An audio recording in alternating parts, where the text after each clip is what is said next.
All right, well, then with that, let's move on to our first conference. Why?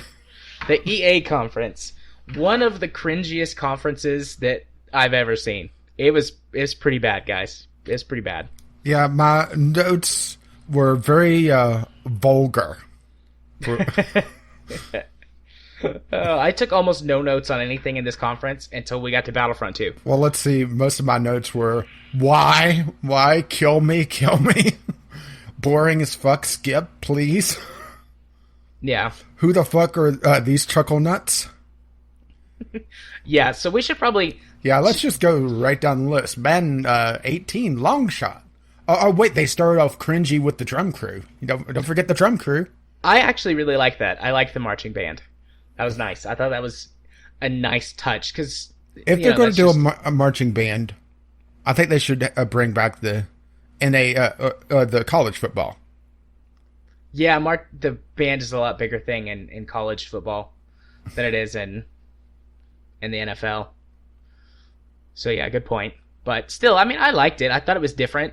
Yeah, when I saw the marching band, I thought they were bringing back college football there for a moment. And all the sports titles just shows, what a big mistake it is giving EA a monopoly, because, they don't have to work to really improve anything. Yeah, the only real improvement to any of their sports games is that they've taken the story mode from FIFA last year and thrown it into Madden. Yeah, because people really wanted a damn story in their sports games, right? Yeah. Yeah. I mean, we said this last year. I think we should still make this caveat in case we have any new listeners or anybody who just finds this and is like, oh, let's listen to 3 hours of EA coverage. Or not EA, E3 coverage. If there's 3 hours of EA conference, I would just kill myself right now.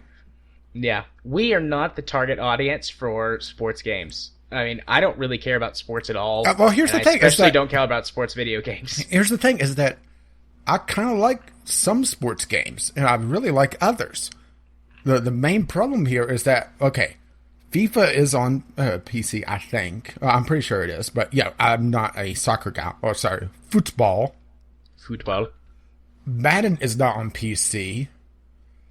And I don't really care for their... NBA Live. I'm not a basketball fan. I do like my baseball games. Granted, there's not a lot on PC. And this is really probably a fault in me that I kind of like some sports games, but I'm a PC player, so I get fuck all for sports. Right. Very few sports games. At least very few of the main big sports games come. Yeah, so I get oddball things like hang on, what was that one again? Let me Super Mega Baseball Extra Innings. That's about the best baseball game I could get right now. That's modern. Which is not a bad baseball game, by the way. Right. Yeah, you talked about it for quite a while on the episode where it came up. Yeah. But anyway, Madden 18 long shot. Just why are they putting a story mode in this? I mean, maybe people did like it. I don't know. Yeah, maybe that's the thing, is that we aren't the target audience for these sports games. So, the FIFA sports mode, or the FIFA story mode was really popular, and they thought, hey, maybe the other football people would like it. I will say that the graphics looked pretty good, but then again, that's the thing that I think we're going to have to say over and over again, is that you can't trust graphics in an E3 trailer. At all. No. Although, I mean, the sports graphics, those tend to be pretty good in general anyway. Because that's the only thing that they could sit down and polish. Just about, yeah. I mean, every once in a while you'll get, a huge game changer. Pun intended. And then, that'll be the big thing for the next, 4 or 5 years. With very, very teeny tiny iterations in between. And most of the big changes come to the graphics. So... I mean, you can probably trust the sports ones, because they always look pretty good. But beyond that, yeah, there's a lot of, you just can't trust it. So, shall we move on to the next game? Yeah. Okay, Battlefield 1, In the Name of the Tsar. This actually looked pretty interesting. Granted, they had cringy streamers again, but the fact that they're going with lesser known battles and lesser known fronts in World War One, I think is a really smart move. Yeah, I agree. I mean, World War One and World War Two both had, I mean, they were world wars. There were tons of things that never get covered unless you buy, one of those 50 DVD history things that covers, beginning to end. Yeah, back when the History Channel was the Hitler Channel. Yeah. And not a random pawn shop channel. Yeah. But I totally agree with you. I think that this is a good move for them to continue pushing the, I don't want to say unique, but the sort of different take that they've spun onto one of these games. There's only so many times, and yes, I realize this is the wrong World War, that you could have the storming a Normandy. Right. I mean, this is something that I brought up before, is that I'd love to see maybe an alternate history World War game where you have Operation Mincemeat actually happen, where it's the invasion of Greece. Yeah. Granted, I realize still the wrong World War, but yeah, in American history, World War II is actually focused on a lot more than World War I. Yeah. So it's the one that I could, name off somewhat obscure things a little bit better. I mean, it's been done so many times, the storming Normandy, that it's a TV trope. Yeah. It's the same sort of thing that applies to that. So I'm really happy to see, going back to In the Name of the Tsar, the DLC, more obscure things. And I'd love to see this trend continue. I will get to it a little bit later on, but Call of Duty, going back to World War II, I'd love to see, one of my biggest worries is they're just going to retread the old Call of Duty games again with new graphics. So I'm really happy to see this, and I hope that it sells really well, actually. Usually I'm like, I don't want DLC. This is still Battlefield 1, so it's very much, your standard Battlefield game, only with a World War I skin, or, pseudo World War I, because they have a lot more automatic weapons, a lot more, I guess, quality of life things, even though that's not even quite the right term for it. They make it a lot easier for you to run and gun than you actually could back in the day. Right. But I actually hope that this does well, so that maybe the Call of Duty people will learn some lessons and actually give us some more interesting and obscure and diverse content if they're going to keep going down the historical games line. Yeah, let's see. Next up was an entire segment on pro gaming. Yep, which I just didn't care. Yeah, mine was boring as fuck, and wow. Yeah. That's the thing, is that, EA, I think, was the most egregious, but there was another conference that covered pro gaming a fair amount. And they made it look so terrible. It happened in the PC gaming show, and I think it happened in the Ubisoft show, or was it? Yeah, none of them really showed, even the skill level of pro gamers. You know what? It was Bethesda, because they were talking about Quake, and they had this whole thing about a pro gaming thing, and like $1 million prize pool. Yeah, and they had such horrible players in their segment for it. Yeah. How about this? Instead, whenever you're talking about pro gamers, I realize this isn't an EA property, but show some of the crazy shit that happens in a Rocket League. Yeah. Because we sat down and watched the Rocket League Grand Championship, and that is just insane. That was it made me feel so bad. I consider myself to be a decent Rocket League player, and then I watched that and I was like, nope, I'm terrible. I just need to never play this again. So, yeah. Next up was Need for Speed Payback. FIFA 18 first. Oh, right, FIFA 18, that's right.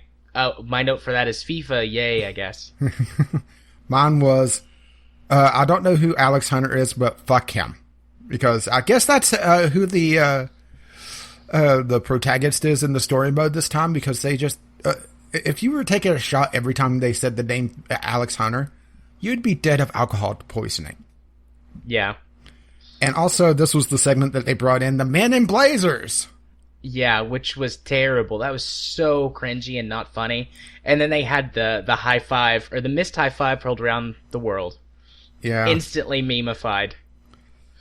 Yeah, which honestly is kind of the point of it, really. You know what? They probably did it on purpose. Yeah, they purposely were so terrible, especially in their little song and dance number, that they got themselves memeified and made themselves all the more popular. And let's see, my other note was "Kill me, make it end." Yeah, that was pretty bad.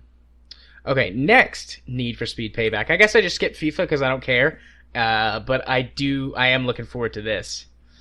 Yeah, this, honestly, looking at the preview stuff, granted, they didn't have a lot because, you can't have too much gameplay footage.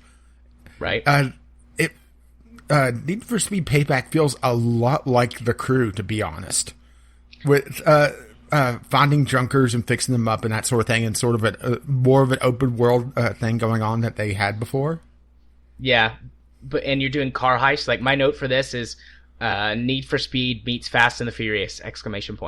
Yeah, and also Need for Speed with a mix-in of burnout crashes, which, honestly, I hope there's an option to turn that off, because in the Burnout series, it at least made sense because that was the focus of the game, was just the pure demolition and all the crazy physics going on with the crashes. But the fact that in their trailer they cut away from the action a dozen times to watch a car slowly dance end over end.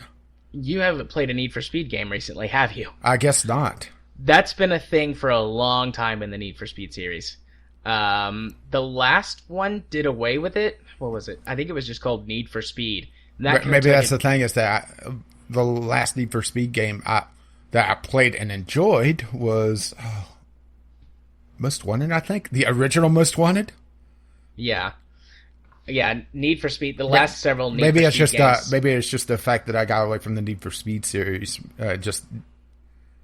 And when they did the free giveaway for the latest Most Wanted, the second one, because, you can't have these things make sense, so of course we're going to reuse the same title. I just absolutely hated it.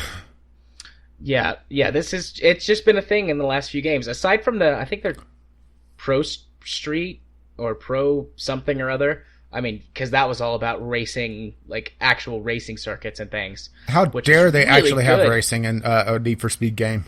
It was so good. It was up there on par with Forza. But they made 2 of them, and then they haven't made any of them since. It's called Need for Speed Shift. That's what it was called. But there was a Need for Speed Pro Street game, which was pretty good too.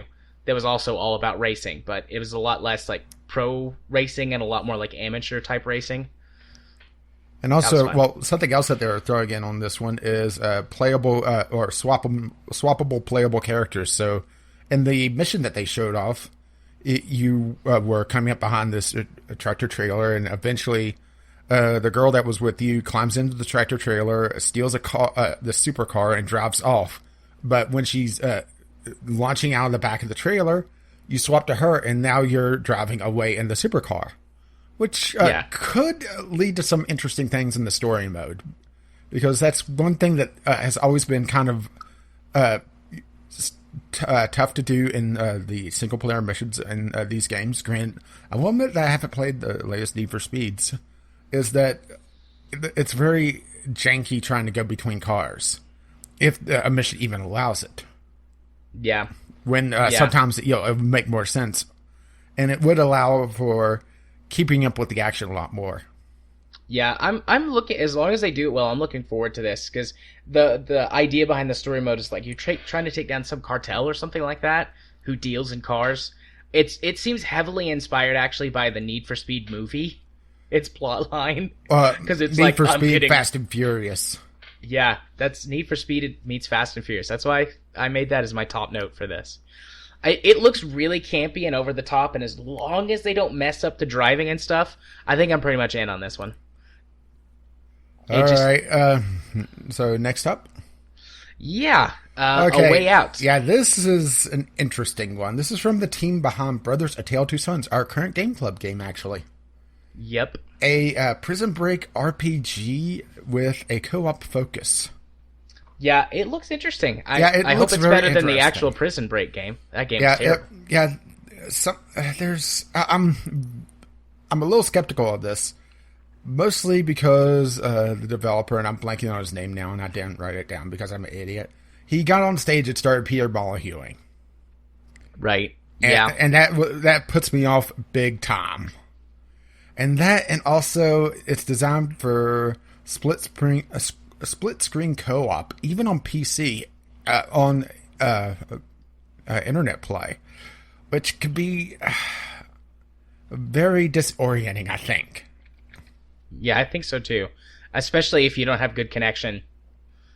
Yeah. Because the whole split screen thing could really cause some issues. Yeah, honestly, this looks like it's more designed for consoles. Even though it is coming to PC and it is going to have internet play.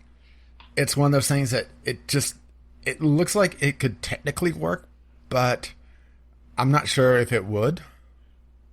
Yeah. And also, I'm a little concerned about the way that they're handling it. It looks like it could be very easy to miss story, because in order to keep up with the story, you're going to have to shift your focus back and forth between your character and your friend's character. And I'm not sure if there's a single way to single play this or not, because it is two completely individual characters, unlike Brothers: A Tale of Two Sons, where you're controlling both of them pretty easily on a single screen. But it looks like it's very easy to overlook something just because you're having to pay attention to what your character is doing while story bit is happening to the other character. Yeah. That's my big concern.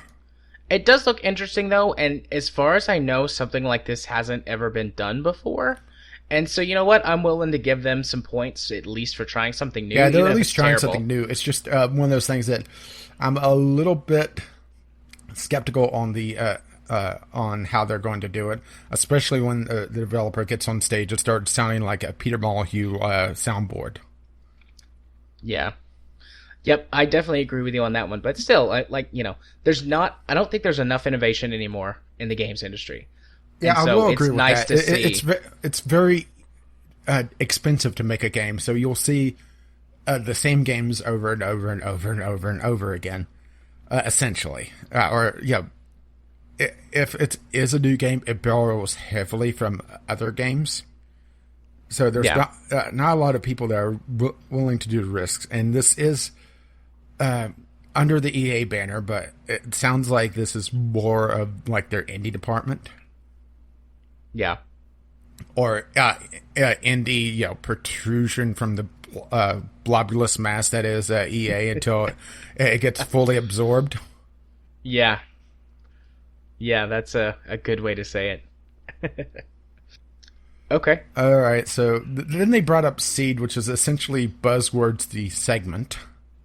Yeah, Seed stands for... The design department for EA, essentially. Actually, Seed is searching for extraordinary experiences and developing new game technologies. And then they just went with searching extraordinary experiences, developing. Seed. I mean, this doesn't sound like it's a corporation out of an evil sci-fi, an evil corporation out of sci-fi, does it? No. They didn't really say very much about it, aside from their opening. Buzzwords. Yeah, this little article that I looked up to do my homework is like, we don't really know anything about this. It just seems that they're going to look for indie devs that are doing new stuff and absorb them and then spit out the corpse. Yeah, so it's basically what they do anyways, except instead of for big companies, for indie devs. Yeah, so in other words, EA is going to latch onto an indie dev and implant its seed into them. Hey-o. Oh my god, they're the face huggers. They are the face huggers. Oh my gosh. That actually makes me feel, in a weird way, a little bit better about it. It makes me feel worse.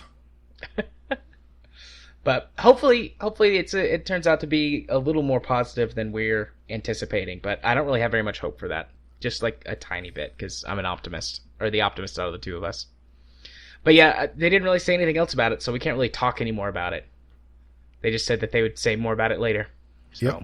Then didn't they say it was going to be at Gamescom? Yeah, I think so. To be honest, I kind of blacked out at this moment. Yep. Then they had the teaser trailer for Anthem, which we're not really going to get into right now. the BioWare game Anthem. They originally were just calling it the next BioWare title. And, after the last BioWare title, that was not exactly a shining recommendation. And my note for this was trailer, and they didn't say a fucking thing about it. More in the more in the Microsoft conference. My note was, please ban NRPG and Iron Man suits. Boy, are you going to be sorely mistaken. I mean, that's kind of what it looks like. Well, I guess we'll find out in the Microsoft conference. Then let's see, NBA Live, the 1 exclamation point. Maybe I'm not a biggest sports guy as I thought for games. It just seems like it's so cringy, you know?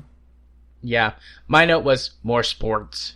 Like, I put a Z in there. And then they started O's. going more and more into the dribbling system.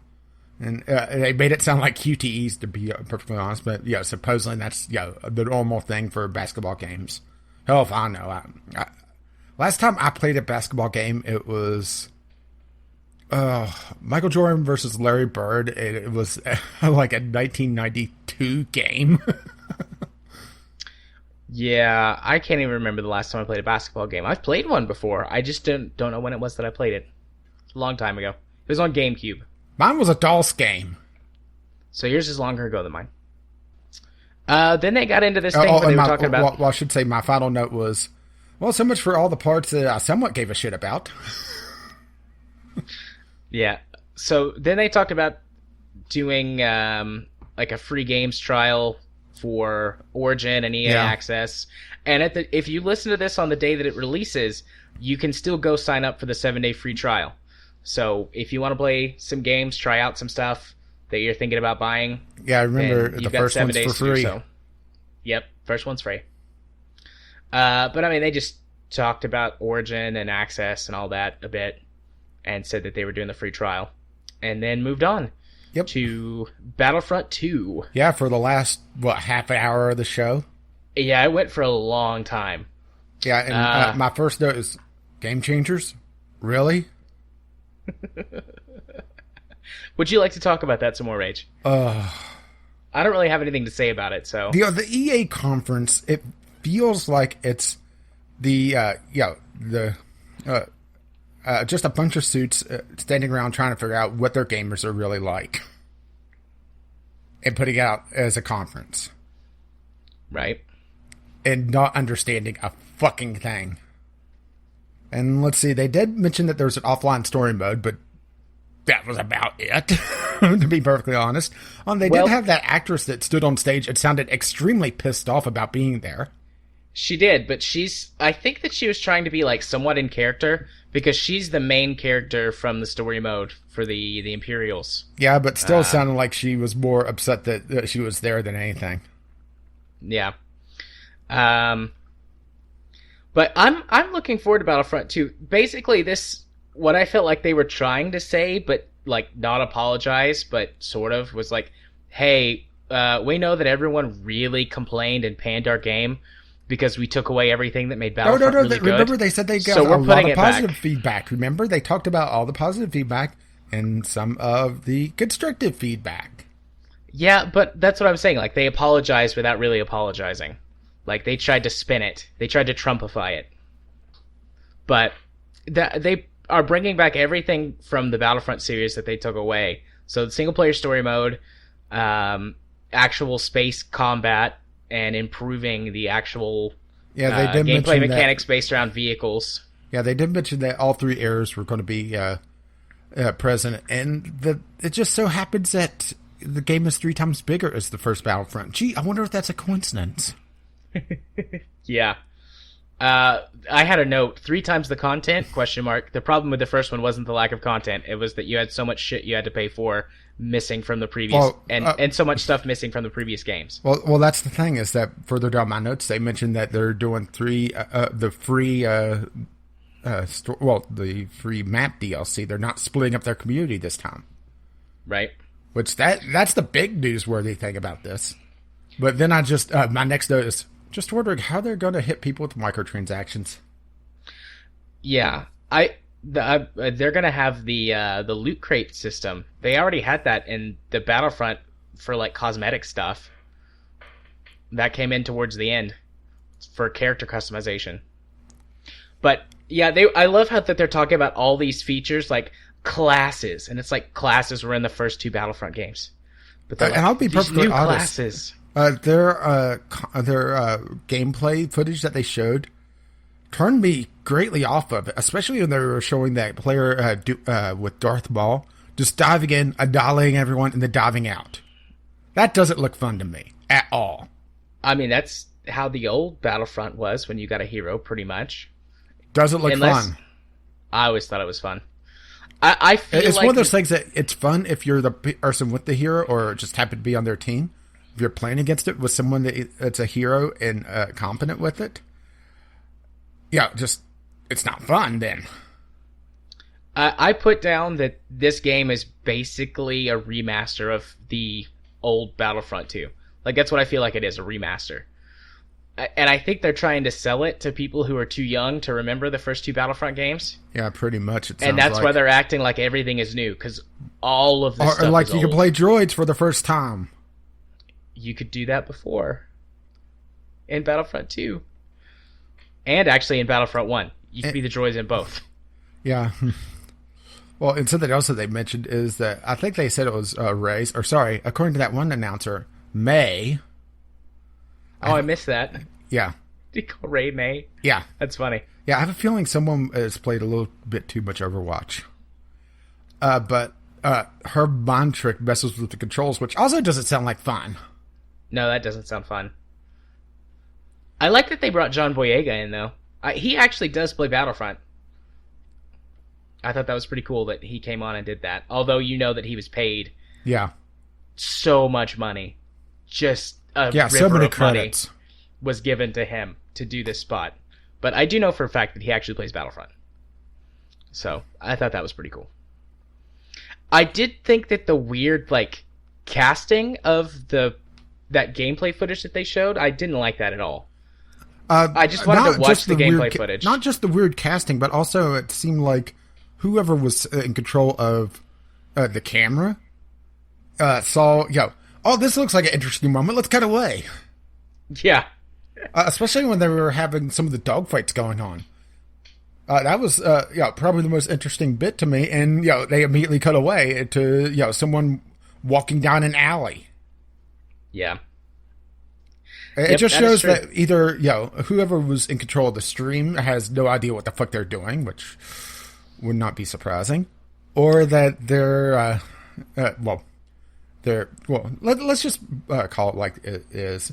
They wanted to do esports overall, and I imagine that they probably have some sort of hope and dream that this will become an esport as well.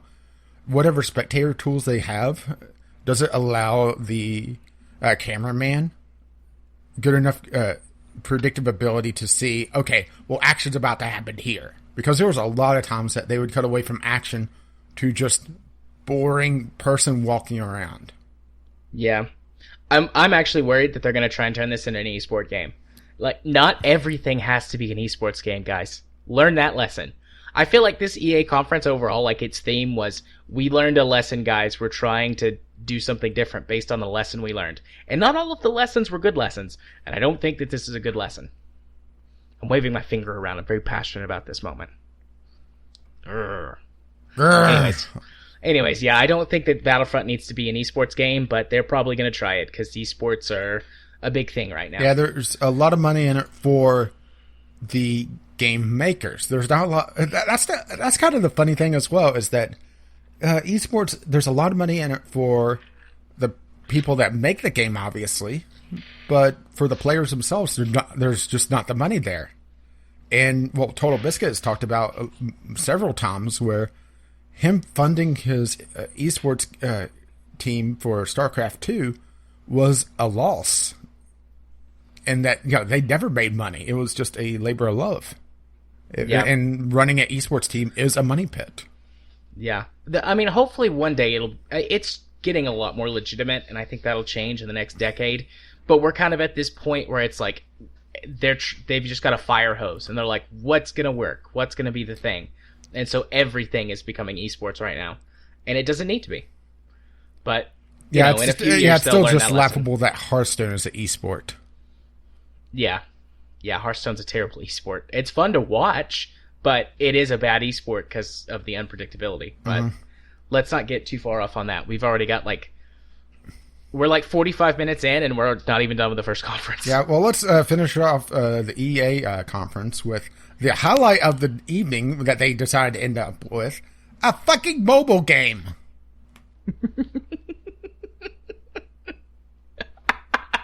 Just the way that you said that was amazing.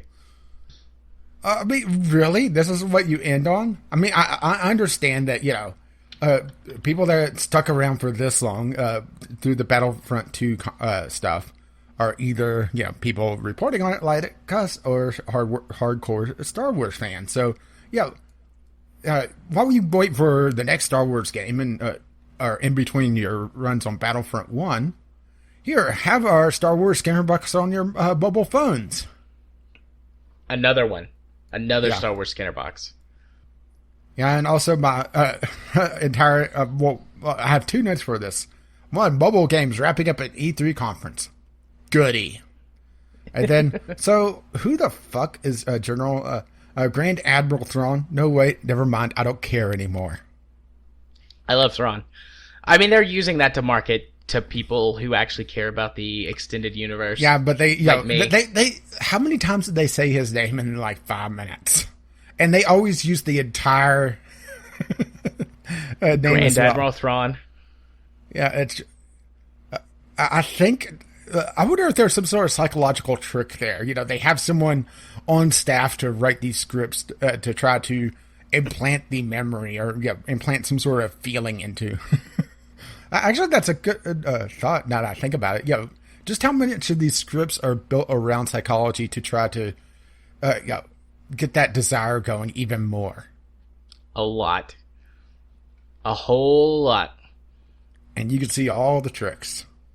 Yep. All the mind tricks, as you would say. Hi-yo. Well, with that terrible pun, ready to talk in general about the conference a little bit? Because we said we would do that towards the end. Yeah. If there was anything we wanted to add. Yeah, the EA conference was a complete waste of time if you're not a Star Wars fan, pretty much. Yeah. Because skipped... Well, I was... sorry. They pretty much skipped over everything of note. Outside of Need for Speed Payback, they talked about some. And everything else was either Battlefront or their sports games. Yeah. I mean, hell, even Anthem, they just showed a trailer. Yeah. They didn't talk about it at all, despite being a pretty big release for them. I assume that there's going to be some exclusivity by the Xbox that either I just missed or they haven't mentioned yet, because that was the only other place that we saw anything about Anthem was the Microsoft conference. But we'll get to that soon. About the EA conference in general, I liked it more than you did, but I still didn't like it. But the reason I liked it more is because I'm a big Star Wars guy, and so I care about all that extra little stuff. And then I was pretty excited about Need for Speed. So that gave me a little boost kind of in the middle when it was... Once we got past all the sucky stuff, or the initial sucky stuff, I should say. And then we got into more later, but... Yeah. It was a big waste. Yeah, well, I feel like you could also see why my notes were getting more and more vulgar as we went on. Yeah, I think that they had learned a lesson, but it was the wrong lesson, and they were just trying to appeal to fans of all of their stuff. It's basically what suits think gamers want. Right, which is Star Wars, Star Wars, Star Wars for EA at this point. And esports. And esports, yeah. Star Wars and esports. So, yep. I skipped through a whole bunch of it because I watched the VOD, and I was really happy that I got to skip through a bunch of it. Particularly the men in suits. That was just bad. That was almost the cringiest thing at the conference. Almost. So close. But yeah, we have another day and a half worth of conferences to get through before we get to the cringiest thing? Yep, something like that. Let's take just a second. I'm going to mark a timestamp down for this to make my editing easier later. Shocking. Give me a timestamp since you are always keep up with that better than I do. 4806. 4806. Thank you very much, sir.